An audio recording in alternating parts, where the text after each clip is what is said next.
Hello, it's Blue Orange 22. Sorry for the weird lighting. Also, this is not sweat, that's the shadow, just so you know. But I want to do a video about a Reddit post that I saw about male victims of domestic violence and a man being abused to kind of show an example of just how bad it can be and how men can end up really trapped without being able to do anything and just being subject to really bad violence and abuse and not really having any options. This is the Reddit post here. I saw it on True Off My Chest. I've linked it down below. It is quite long, but I do want to read the whole thing because it's quite a long story, but it all is kind of relevant. The title, "My neighbor was beating her husband. Now they're getting divorced, and I'm happy she's miserable." 8 months ago, a young newlywed couple moved into the apartment above me. Our building is only 2 floors, so I was the only person who could hear what was going on above me. She is a tiny person and he is a massive guy. I have no idea how he had so much restraint. She was constantly shrieking like an absolute maniac at him, and she would smack him so hard I could hear it from bed. I could hear the thud of her punches. She would block our communal entrance and get in his face. One day, he looked so sad, I told him I could hear everything, and if he ever needed help, he could knock on my door. Fast forward to quarantine. The beatings and berating have escalated severely. So badly, I'm feeling as though I'm about to hear a murder. Either that, or he was going to go out, an innocent man in handcuffs. I told a much older friend who was Jewish. The young couple is also Jewish. She said they would need proof of abuse for the rabbi to give his blessing for them to get a divorce. So that day, I recorded her through the floor. Her voice was clear as day through the floor. I sent my recording to my friends who miraculously knew their rabbi from years ago. She called the rabbi, got the young man's father's phone number, and called him.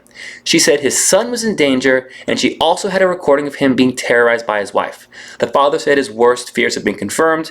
Minutes after my friends hung up, the man left the house. I never heard another argument after that.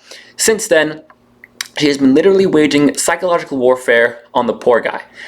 I'm talking vacuuming from 2 a.m. to 4 a.m., slamming things around.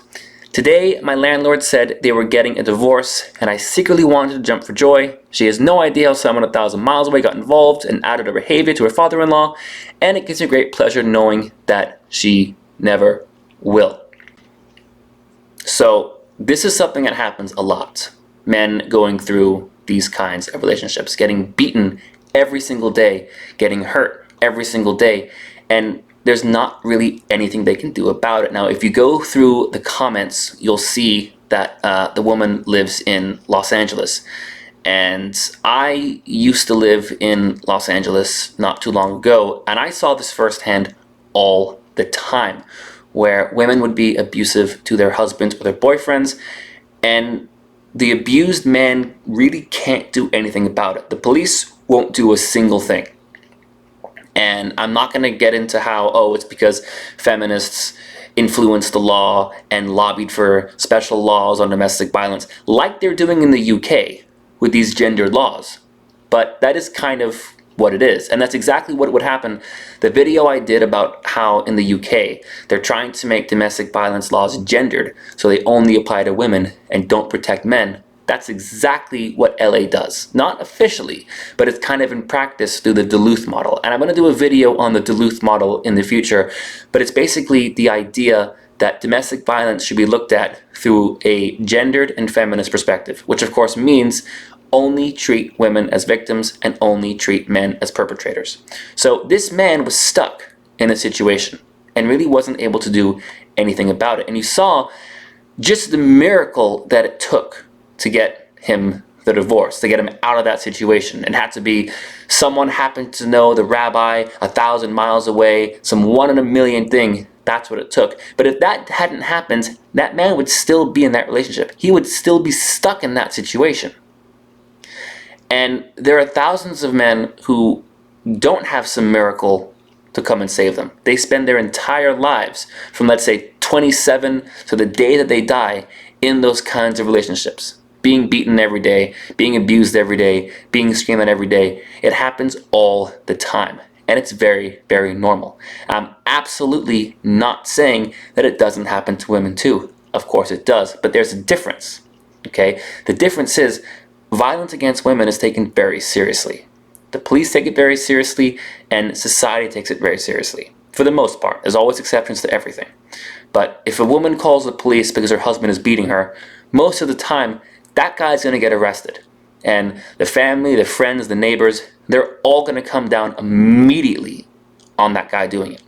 But when women are abusive to men in situations like this, it's kind of like an invisible thing. And it's kind of an ignored thing. And sometimes you'll hear feminists kind of make excuses. They'll say like, oh, well, it's because women are smaller than men and they can't do as much damage. That's mostly true. But A, that's not always true. There are, women who are athletic and bigger and can definitely hurt men. And B, even if someone is smaller, they can still hurt someone. Okay, a punch still hurts from a smaller person. And if someone uses a weapon, like a frying pan or a knife, a woman can easily injure a man or easily abuse a man. And this post is an example of what happens to a lot of men all over the world all the time. And that's one of the many things that MRAs want to do is A, bring attention to that, and B, change the laws so men in those situations are protected.